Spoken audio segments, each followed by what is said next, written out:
This is the Friday, November 28th, 2014 version of the Market Plus segment. Joining us now is Ted Seifried.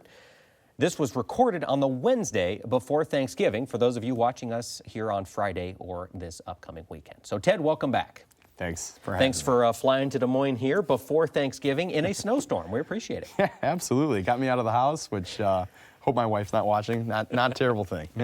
All right. Well, now we talked in the show about some of the technical issues that we are looking at in a lot of these markets. Could you get into a little bit more detail with what you've seen in bean, meal, and the corn markets? Yeah, I think it's a very interesting thing that's happening on the charts of soybean meal, soybeans, and corn, and all at the same time, which may be a big coincidence, but you've got some fairly well-defined head and shoulder formations setting up in all three of those markets.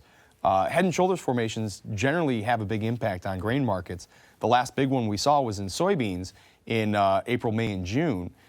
We left the second shoulder of that at 1258, and we really didn't stop that until we got down to about 914 in Jan beans. So, you know, again, they hold a lot of weight in grains, and you do have the potential for those in all of the front month corn out to December 15. You've got potential for that in the front few months of meal. You've got that in beans as well, all the way out to November 15, the potential for that. Now, we can negate that with a strong week next week, but if we have a hard time really picking up steam at this point, your technicians may very well likely come in and look to start selling things. And it kind of makes a little bit of sense. I mean, you know, we had a rally happening in the midst of a record harvest in corn, record harvest in soybeans. And while I certainly understand the tightness of meal stocks that we had to begin this marketing year because of the basically zero balance bean carryover that we had. We ran out of beans last year, so crush numbers dropped to 10-year lows, and we just simply didn't have the meal. But now we should be catching up with that. We have one of the best crush margins I've ever seen, records, you know. And when you have a very positive crush margin and you have a record crop, you put those two together and we're going to be overproducing meal at some point here soon. Or at least we'll have the meal, all the meal that we need. So when you put that together with the V bottoms that we have right now in most of these markets, the idea that South American weather still looks very good, I still think there is quite a bit of potential there for some downside going forward. And again, these chart setups have to be a little bit concerning for the bulls at the moment. Now, and that being said, for a lot of folks out there trying to set up their 2015 planting intentions, when you're looking at a head and shoulders formation like this in beans, meal, and corn, what's your advice to producers out there? We talked on the show about beans. Talk to us a little bit about corn and really for end users on the meal side. Yeah. How do you handle it going forward? So are you talking planting intentions for corn? Planting intentions on corn. I like planting corn this year, mainly because a lot of times when you go against the grain, that's really when it sort of pays off for you.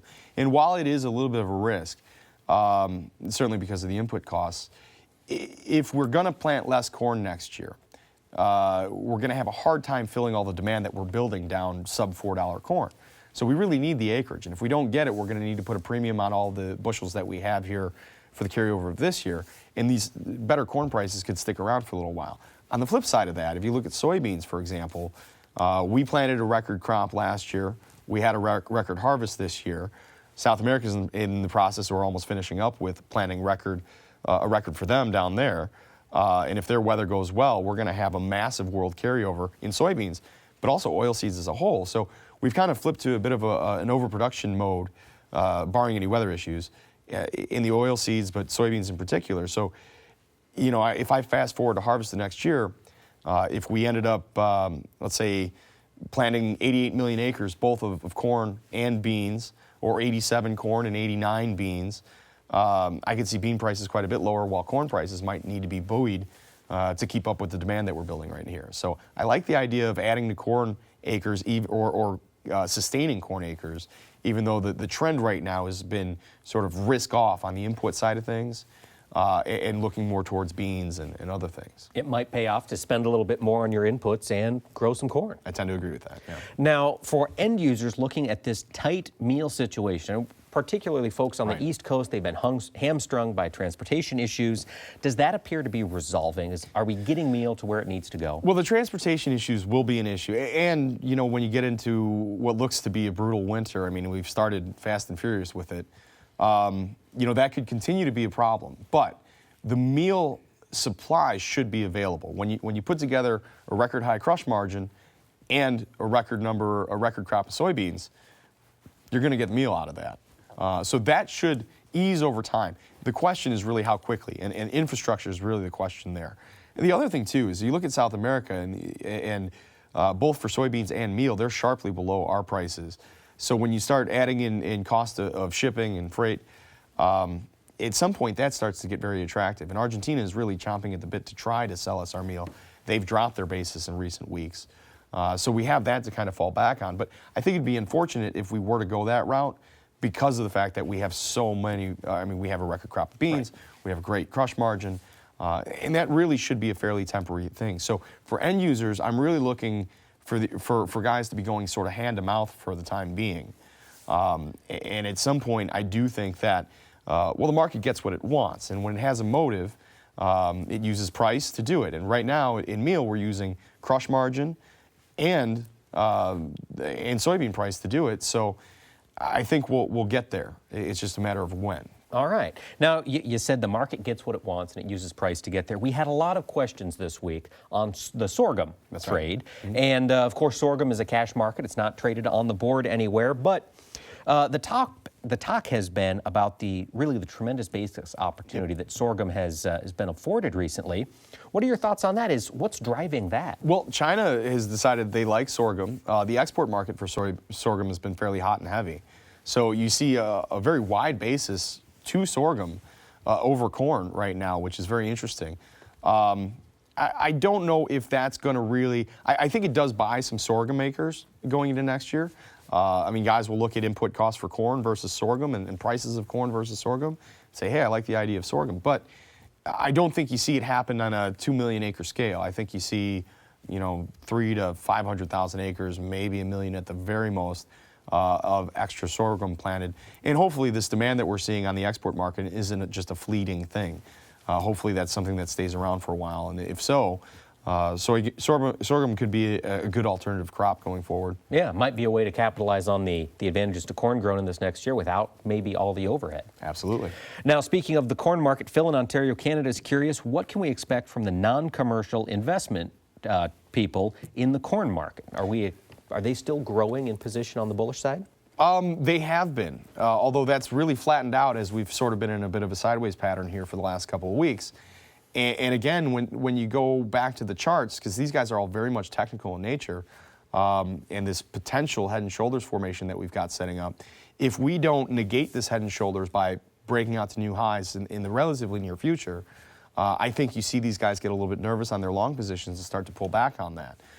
That could kind of snowball because producer selling, I think, would pick up on a move to the downside as well, because guys are more apt to sell when prices are going down rather than going higher, because they're worried about where we'll be tomorrow and the next day, rather than thinking, okay, prices will be higher tomorrow or the next day. So that's a big concern of mine, is that this fund long position, what sort of longevity do we have with that? And again, being mostly technically driven, you got to be concerned about the potential chart setup that we have right now. And again, if we can't negate it sometime in the relatively near future, that could turn into a bit of a problem for corn. All right. Now, before we let you go, we'd be remiss if we didn't discuss cotton. Big move up this week, pushed back into the 60s. What was driving that bullish move in cotton? Certainly, there's acreage concerns for cotton. We're estimating that we're going to drop from 11 to about 9 million acres in cotton. That's a big drop, especially on a percentage basis. And it's understandable because, certainly look at prices. But not only that, our balance sheet, our overall total usage for cotton is the lowest it's been in over 10 years, I believe. Our export market is the lowest it's been since 2000. So, that's telling us that on a global scale, our cotton isn't very competitive because of cost of production. So there's, I think, good reason to pull back on acreage. However, you make a big adjustment like that, again, big on a percentage basis, and that's going to be a little bit encouraging for cotton pricing going forward.